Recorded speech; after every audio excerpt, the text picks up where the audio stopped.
One for the road. The true, transparent honesty. Uncensored. Who is Jake America? I'm sure you're dying to know. All for you. A little insight into who I am as a person and as a man and the life I've led might be prudent if I intend to move forward in a positive direction and be honest with myself and the world. I was born in Massachusetts. My father and my mother got divorced when I was 2. He was a piece of shit. I never knew him. Met him a few times here and there over my life. We'll get more to that in a bit. Went up to Montreal by way of Maine. Mom got her degree in Maine, and then she's Canadian originally. We're back in Montreal, and that's when I went to kindergarten, preschool, first, second grade, you know. In the early 80s, we moved to Florida. Her sister Carol and Uncle Jerry were living in Florida. She was tired of all the snow and the cold, and I'm just a kid watching Star Wars for the first time, giving my Millennium Falcon under the tree in 1979. That was a magical time. She gives away all my Star Wars toys because we're moving to Florida. Great. Some of the toys would be worth some money if they're still in the box. Head down to Florida, walk into the sea of humidity in August. Small kid. Now we're in Florida. Mom starts her career stuff. I started living a life as a kid in Florida. I spent my summers, every summer, I'd go up to Maine, where my Uncle Greg and Judy and my cousins Jason and Megan were. They were still in Toronto. But as I got a bit older, like every summer, Mom bought me a plane ticket and I'd go to Maine. And I'd spend my summer with my family. Some great memories there. It's a beautiful state. And it was an escape. As time went on, I started to hit my teenage years. I did the usual high school stuff. I was very shy, not having a father around, ever.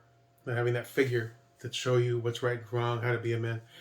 And I never knew it. I have the best mother in the world. I'd take a bullet for her. She's been there for me to hell and back a million times over. But not having a dad, I think, caused a lot of the insecurity of the people-pleasing that I do, which I realized just now, is who Jake Maker really was. You know, solicit the empathy, the sympathy, the laughter. Find a way into their psyche so they'll accept me. I guess in a way, that's what I wanted from my father. Psychologically, it makes sense. And that's part of the reason I've made so many weird choices. Now, I haven't made horrible choices. I've made some. A lot of drugs when I was younger. Partying, experimentation, trying to escape from who I was and how I felt. Because I felt like a loser. And I was. And I probably still am, but not anymore. One summer I'm up in Maine and I get a call from Mom, and I'm like 11 or 12. And she met a nice guy named Mike. He's from New York. He's Cuban, and when you come back to Florida, we're going to move in with him. Great, another challenge. So now we're living in Miami, on a lake with an alligator. He had a Rottweiler named Thunder, and I had a beagle, B-flat. My mother, no, not B-flat, Puffy. That's the other dog. Called the dog Puffy because I was too young to say puppy, and it came out Puffy, and that's cute as shit, but whatever.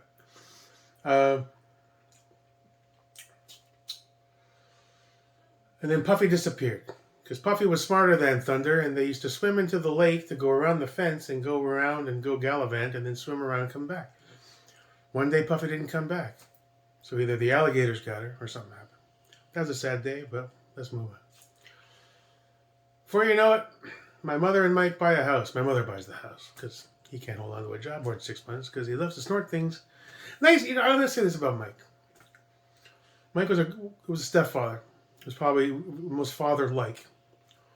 He was very caring, very charismatic, very nice. He had an issue with substance. He drank, you know. This is Miami in the 80s. All right? Everyone's doing blow. Everyone's just carefree lifestyle. You know, Mike was a good guy. I liked him very much. He treated me more like a father than anybody, with the exception of maybe my Uncle Greg and my Uncle Jerry. You know, he truly cared about me, and I appreciated that. But he wasn't a father. He was a stepfather. During this time, that's when my father somehow made his way to Florida with his new family and her kid, and I spent the day with him, some stranger I never knew. Took me out, I think I was 12. Then we went to lunch, having an awkward conversation with a stranger who pulls up and says, he's your father, he's weird. Then we ended up Toys R Us. I remember him saying, all right, pick something, I'll buy you something. I picked up the G.I. Joe patrol boat. He made a face like it was too much money. What a fucking prick. So he buys me the boat, $34, drops me off, leaves. I'm crying in the room like where the fuck is this? And this is the evolution of my psyche. High school days, loser, getting picked on. Dudes used to fucking attack my car, put shit in my gas tank, bullied, beat up. I'm just, I didn't have a backbone, I didn't have that I didn't have that tiger fire. And probably because I never had a dad around to teach you how to be a fucking man. That's important. I see these guys today on these videos that teach their kids how to shoot. It's like, those are good dads.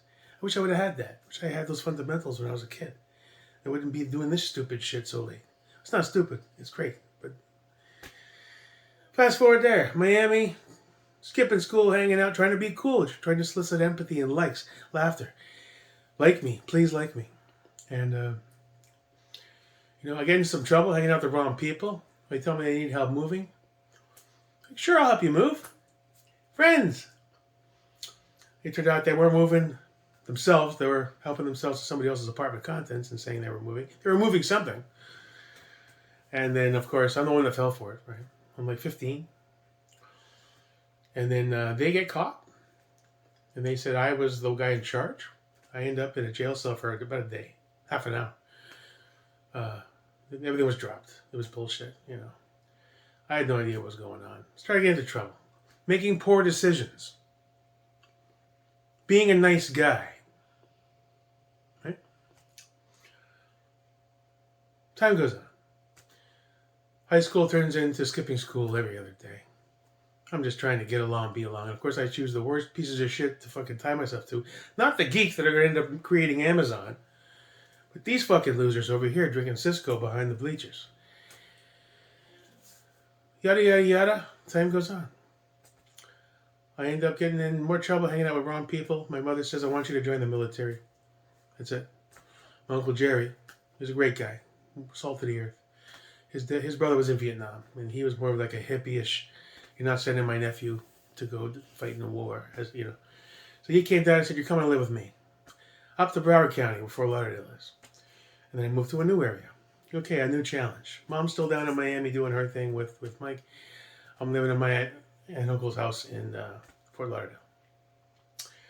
So now we're in a new place. We once again don't know anybody. I get a shitty job at Circle K, a few other jobs, and start meeting a few people. Next thing you know, I'm at a block party. Trailer park. Back in the 90s, where everyone's listening to House of Pain. They're all suburban white gang boys, I'm like, great, I'll make some friends here. A guy comes out of the trailer. I'm sipping on a can of beer. I was 19. With a rifle. He had a scared look at his eyes. It was like a cheap little 22. I don't know what it was. His brother was supposed to go fight some other guy's brother, and there were lots of dudes there, and he was drunk or something, and he came out with a gun. He pointed the gun at me for a second. I'm just standing there having a beer, not knowing anybody, going, how do I find my place in this crowd, man? Just oblivious. He points the gun at me. I'm like, whoa. And he's like, what's going on, Jake? I don't fucking know. I'm just standing here, man. Out of the blue, some dude comes right out, shots, hits the guy in the fucking jaw. Dude falls down, drops his gun, runs in the trailer. 3-4 dudes grab the gun, chase him inside all your ears. Bam, bam, bam, ow, ow, ow, oh shit. What the fuck? Cops start pulling up. All this shit's going on. And I'm like, this is fucking insane. I just moved here 2 weeks ago. I feel bad for what this kid did. His arm was all fucked up. They had to help him to the car. Ambulance came. They took him off. They had to stitch his arm up. These guys really messed the guy up. And then everything kind of dissipated. Cops got statements, but didn't. Anyway, I'm 19. I just saw this. I go home. Next week or so, I'm still trying to make friends, and I end up back at another trailer. All the suburban gang members are wearing their hats to the side and all that shit. It's probably where I got that shit from. A little throwback to the old days. There's a knock on the door. I'm sitting in a trailer with squeaky fucking floors. It smells like cat piss. Watching Dr. fucking Phil kind of shit. Why, I don't know. Because I have no aspirations, and I'm Jake America. 5 cop cars pull up, bang on the door, looking for me. They got my legal name. I think, how the hell? Open the door. Are you so-and-so? Yes, sir. Can you step outside? Yes, sir. I'm happy to help. I mean, what? Grab me, throw me on the cop car, bang my head, shove me in the back of the car, handcuffed. July 23rd, crank the heat, leave me in the back of the car for about 2 hours. I'm so skinny back then, I could wipe my face on my jeans, handcuffed. Amazing, right? No one's telling me anything what's going on. I think it's a bad dream. Everything's just, wow. It's like surreal, right? They take me down to a local station. They threw me in a holding cell. And they were talking shit to me. They were being real dicks. No one's told me what I'm being accused of. I don't know what's going on. I'm just a scared kid saying, what the fuck? And they pulled me in and started asking questions. They were accusing me of being the ringleader of a organized attack against some kid with a squirrel rifle in front of a trailer. That's not how I didn't have nothing to do. I was just at the party sipping on a beer and a fight broke out. And they had this look in their eye, like, yeah, bullshit. We know it's you, buddy. So they toss me in a van. They drive me down to the big, fancy, dark building of death, the Broward County Jail. Big, little, tiny windows. Horrible shit. And then we go. Throw me in the holding cell, ice cold, fingerprint. And they grab me and 2 big black guys, and we go into one of the small rooms where we have to do the strip search. I'm like, great, now I gotta be insecure too? They got dicks down to their fucking knees, and I'm sitting there going, this is not my happy place here. Bend over and cough, shit. Eventually they put me up on the 3rd floor for processing. I'm a scared kid. Don't know how to fight.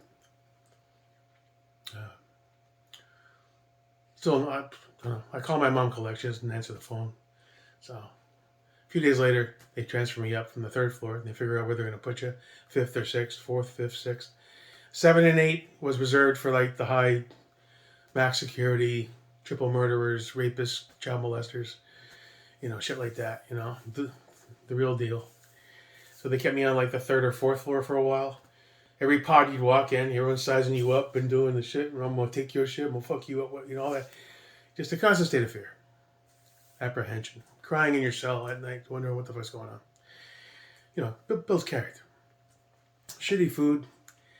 And everyone's on edge. They give me a public defender. I sit down with the fucking idiot. And I tell him, I didn't do anything. I was at a party. They said, and they have so many cases, like, look, it's not a big deal. We'll get you a deal. 5 years, maybe 7, you'll be up in 2. I was like, what the fuck are you talking about? You're fired. All right, so at this point, I'm talking to my mom. And the whole family rises up. They all mortgage their houses, cash out some stocks and shit to get enough money because my bond was set. Well, I didn't say what I was charged with. A few weeks into it, they said, you're charged with armed burglary, aggravated battery with a firearm, and assault and battery with a deadly weapon on a dude with a squirrel rifle in a trailer. Serious shit. Up to 20 years in prison. Potentially. All because I went to a fucking block party in a new area, trying to make a couple of friends, a week or 2 after I moved there. Time goes on. No bond for like 6, 7, 8, 9 months. You start to acclimate a little bit, but you never get comfortable. And just as you get comfortable, they move you to a whole new pod where all this starts again, all the back and forth. I got hit a few times for reaching over some guy's food, ended up on the floor. You stand up for yourself as best you can, but when we're not built like that. You're not built like that. And plus, I'm not the way I look now, 19, bleach blonde hair, skinny little mama's boy. I'm surprised I survived and didn't get raped. But there is a happy ending. 7, 8 months in, it turns out that the dude that the cops were accusing me of attacking, which I didn't touch, turned out to be a confidential informant that they let got off with tons of crimes, drugs, because he used to snitch on all the drug dealers in the area. And then what turned out was the big hardcore gang member guy's best friend is the one that really fucked the guy up. So he went to the kid and said, see that new guy that just showed up? He's the one who did it. You tell the cops that? And I guess they let some beef go or something. So that's what this Ace, Alcides Cortez is his fucking name, and I hope he's rotting in hell wherever he is. A piece of shit. He didn't show up for depositions. He wouldn't cooperate and stuff, After 3 or 4 missed depositions and all that, eventually the judge was convinced to give me a bond. I think after cash out, it was 28, 29 grand, which is a lot of money for us back then. I get out of jail. I'm out for about a month or two. Start feeling normal again. And then I leave and I forget to change my schedule. I have to drive my grandmother somewhere. And I get a call 2 days later saying you violated your home release, so you have to come back to jail. That week I was back in. It was probably worse than the first 7 months because I knew what I was going back to. It was miserable. Eventually we got another court hearing. We explained it was a mix-up and they let me back out. Then all the charges were dropped completely. And I got a letter from the prosecutor that said it was all basically bullshit. All that money gone, all that trauma. But I survived. And I think it was my first test of being on my own in a very hard position. And that maybe it gave me a little bit of backbone to say, all right, well, you know what? I can survive. Everything was dropped. I have no, it was a weird scenario, but it's part of Jake Merica. Time goes on. I start to grow up a little bit. I'm going to the rave scene at this point. I'm loving that. I'm meeting some decent people. Some people aren't so decent. That's when my turntables got stolen. And all my shit I saved up for a year working a shitty job. People I trusted were friends, being a nice guy. Come on over. Yeah. Stealing shit from me every chance they could. Cologne, sunglasses, fucking. Eventually it turned to anything not nailed down. These are the trailer park people that I was told to go move up to not join the military because that would have been bad. Should have joined the motherfucking Marines. Life goes on even further. Mom divorces Mike. And she comes up to live with myself in my aunt and uncle's house. Her career's still going. Eventually, she buys a house. And then I move in with her for a while. I'm working. I get into the computer game for a while. Shit job, a little bit up, a little bit up. Eventually, I get up to a point where I'm learning some pretty cool stuff and I'm making some decent cash. I have a few girlfriends. I meet some girls. They all go horribly wrong. And they're all crazy. Me and my insecurity and them and their crazy shit. And me just not knowing how to cope with reality because I'm a nice guy. Was insecure, never had a dad. Doesn't know how to fight. Go through the trials and tribulations, try to figure it out as best you can. I did okay. I had some fun. Made some mistakes along the way. And then it got to the point where I broke up with a girlfriend. And my grandmother died, so mom had to go to Canada. And then during this time when I was dating my girlfriend, I'm going to skip over her because fuck her. But I found out 2 or 3 years prior to my father's death that this whole time he'd be living, guess where? Right down the fucking street from here. Flagler Beach, Florida. Like 10 years. Never picked up a phone, nothing. He was 3.5 hours, 4 hours north of me. Never called his fucking son. So what did I do when I found out? He reached out to me. His stepson overdosed and died of it on heroin. Keith. There's a fucking guy. I guess he loved Keith. Didn't love me. But now he does because Keith is dead. So he reached out to me via email. I was at my office job. I was 27, 29, whatever it was. I don't know how old I was. And he reaches out, sends an email. I'd really like to get to know you. I think we should get into, that shit. So what do? I'm a nice guy. I drive up here. Awkward? Yeah. I don't know you. I don't fucking know you. But I'm a nice guy. And I forgive you for everything. Oh, yeah, it's fine. Yeah. He still treated me like an asshole. And over time, things are going rocky with the girlfriend. I went up a couple more times. And I was starting to saying, hey, it's my dad. I'm finally getting to hang out with my dad. Then he dies of cancer. And the day he dies of cancer, I get a call from his wife. And I'm dealing with the breakup with the crazy bitch. And I just got a phone call that my grandmother had just died. And a week before, I had to put my Rottweiler to sleep. So I'm basically done. And I sent an email and said, look, I'm sorry. I can't go up there for my father. I don't feel I owe him that. I'm sorry. He was never there for me. Why should I be there for him? She wanted me to go up there and say goodbye to him on his deathbed. See ya. I have regrets for that. Personally, because I should have been the better man. And I should have given him closure even if he didn't fucking deserve that. It's one of my biggest regrets to this day. But it is what it is. Ironic, when it came time to buy a property up here in Florida, we were looking for income property. I sold my townhouse. We fixed up my mother's house. She wanted to get out of South Florida, so did I. So basically, we started looking, and everything down there was really expensive or really old and needed money. And I was sick of South Florida and all the crazy shit that had gone on. And I remember being up here a few times. And I love the area. Quiet, small, beachy town, but very few people. And I remember when I first found this place online, I said, wow, it's great, brand new construction. Duplex, perfect. She wants to have income property, so when the day comes that she has her final flight, I have a way to make some money because Mama loves me. I thought of up here. This is Palm Coast. They're in Flagler Beach. It's only a few miles over the bridge. It's a nice little town. Small. But I remember being up here a few times with the girlfriend when things were going well. Going out to little restaurants, standing on the beach. I remember, it was nice to be talking to my father and spending time with a guy I didn't know. It was starting to feel comfortable. And then he got the cancer, and I came up and see him a few times, and then he's gone.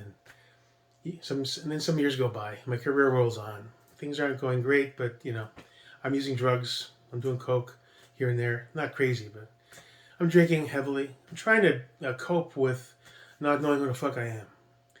And not being the man I want to be, but don't know how to be. Life just goes. Then I meet Janelle. Janelle was the love of my life, pretty much, as far as I was concerned. Beautiful. But she had drama. She was with the father of the kids, and then she left him, and she had the kids. And the first mistake I made was we met online, and eventually she's like, all right, look, if we don't get together and fuck, there's no point in this sex shit, seeing pictures. I was like, you're absolutely fucking right. And I'm so into this chick, right? I mean, she was beautiful and cool and sexy and tantric and fucking. I was like, wow, my dreams. Finally. So I take a day off of work and I drive up. She's about Ocala area. I drive up and she rents this little motel room. Never met in person. Nervous as shit. Your heart's, I don't know. I pull up. And I park the car, and I walk up to the door, and she opens the door. She's pretty. And we've been doing this back and forth text thing and talking on the phone thing, but that's the real deal. I walk in, she's got flower petals all over the room, candles going. I was like, wow. It's like every guy's dream. Wow. We have the best sex I ever had in my life. It was like a porn movie. I walked out of there like, king ding-a-ling. Damn, baby. You welcome. And then that went downhill pretty fast. She tried to move down with her kids, and moved back, and kept freaking out and leaving. And another roller coaster didn't end well. But it is what it is. I still speak to her to this day. Her husband just died, so she just reached out. I would never entertain anything else with her. But, it's one of those things where I just really cared about her, and we cared about each other. It just didn't work out for lots of reasons. But again, I'm a nice guy, so insecurity. So you see the warning signs that most guys would say, stay the fuck away from that shit show. Jake runs towards that shit because he's needy and he needs empathy, friends, and affection. A few years go by after that. Townhouse is sold. It's time to sell the regular house. It's time to move up here because we choose this property. I don't know why I chose the place down the street from where my father lived the last 10 years of his life. Maybe to feel close to him. I don't know. Even though I didn't know him. And that's where we are. We moved in here 4 years ago. I've done some side work remotely for my old firm here and there. But for the most part, this is because of my mother. It's not me. I didn't do this. Unlike Joe Biden. I didn't do this. If it wasn't for my mother and no father, I'd be under a bridge, dead or in prison probably. I don't know. Or I would have joined the Marines if my uncle hadn't stopped me, and I'd still be dead. I don't know. I think I'd have been a better man overall, just in toughness and in the ability to deal with adversity. I just wasn't equipped. So now, I move up here, I do the DJ thing for a while, and then I buy my first gun, and then I join gun groups. And that's the mindset that's wrapped around the Jake America that you came to be. Saw that came to be. And that's my evolutionary tract in a nutshell. And honestly, for the first time, I don't know why, it's weird. It's like it clicked. I got so invested in this gun thing and so invested in these communities. And I got so personally attacked and felt it so strongly when they would ridicule me and make memes of me. I mean, I'd laugh it off, but it hurts you inside, And it took a long time. I finally started to see that's how you're seen through other people's eyes. You may think you're joking and you watch your own videos and laugh at what you say. That's funny shit. Other people, not so much. Like Travis. Now, I think I get your comments. It's like, please, for the love of God, stop. I'm like, well, see, Travis, what you gonna do is a sardonic. It's like, shut the fuck up, dude. And just within a few days ago, I've had these epiphanies, dude. I don't know, it just clicked. It's weird, man. It's like, this is how everyone has seen me in my life, and that's why they've taken advantage, and they've done this, and they've done that. And I'm not a victim. I'm a big man with a big gun room. No, I'm not. I'm a lucky son of a bitch, mama's boy, that didn't end up dead or in prison. I'm a good guy. I'm a nice guy. But that nice guy shit has cost me a lot in this life. Nice guys finish last. That phrase exists for a reason. I'm not saying you have to go around being a total prick to people. But when you leave yourself open and you're insecure to the point that you're willing to make choices that put your life or your freedom or your wellness or your mental health in jeopardy because of an insecure need to feel something that you're not getting or are inequipped to understand, there's something wrong there. And, this life has been weird. There's been lots of good times. We had tons of fun. The jail stuff, not so much. The food sucked. Didn't get raped or murdered, so bonus. All charges dropped. I have no record. I have an arrest record. A few times for jobs that came up. Last job I had making $50 an hour doing that software gig. HR, a big company in Denmark, or Norway, one of those things. They're based in the U.S. too. HR pulled me in and they said, well, we have a problem with your background check. You were charged with this? I was like, oh my God. It was never expunged. We were going to expunge it. We paid a lawyer $1,000 to expunge it, but I was so afraid of walking into a police station after that ordeal. I couldn't bring myself to do it to get fingerprinted. I was deathly afraid. It was a horrible experience. But here we are, 4 years after moving up here. I'm doing some side work. I'm doing a little DJing. I'm building a gun room. Trying to assess my life at 47 after not really achieving anything real. Trying to be a big tough guy, but not. And I'm finally waking up to the point where now I have the power to do that myself. And that's what I mean by poor decisions. Poor decisions should have ruined my life at many steps. I think I had a lot of luck. And maybe a big guy upstairs looking out for me in the crucial times. Because there were times in jail I was getting threatened with death. And sometimes I took those guys seriously.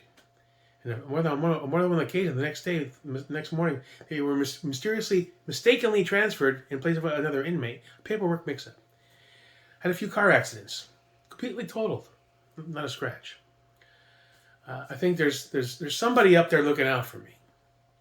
Because I've been sidestepping booby traps, stepping on mines. And I still walk away with both legs for some reason. I'm a decent guy. I'm a good guy. I'm a nice guy. But not so nice anymore. And that's the mindset of Jake America, man. I'm just going forward now with a whole new approach to life. I don't have an ego, but I'm going to build my own that's worthy. I don't have any achievements worth mentioning, but I want to get some. And I'm really motivated to just be my own guy and do all the things I should have been doing a long time ago. Not apologize for it. Not apologize for being who the fuck I am. And I'm still going to joke around here and there, but I'm not going to make myself the clown that I have been all this life because it hasn't gotten me anywhere. With the exception of the dudes over in the big group who saw right through my bullshit, smell weakness like it's gasoline, and they pounced on it. And for some strange reason, I believe that's the metaphor or the catalyst over the last 18 months that's slowly been, chipping away. And I'd get pissed off. And, fuck them, I'm going to build a better gun. I'm going to do this. Oh, that's not good enough. I'm going to, I'm trying to impress them or something, right? And eventually I got to the point where it's like, and then it's like, I get it. Now, I don't think they're all doing this out of the kindness of their hearts because they want to motivate Jake to be a better guy. Like, fuck this guy and his dad. I get it.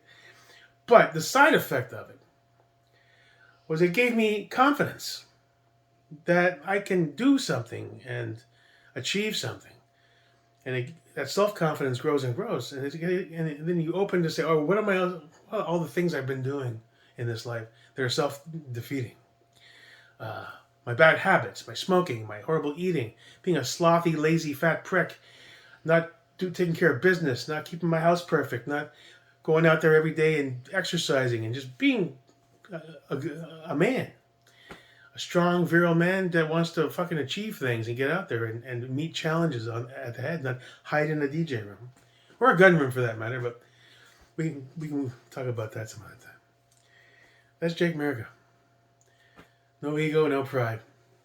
But just with a die-hard, intense motivation to be better than I am. And that's what this gun thing has taught me. And other things in life. But the catalyst, I think, has been getting into guns. And that's a powerful thing. That's about it. Peace.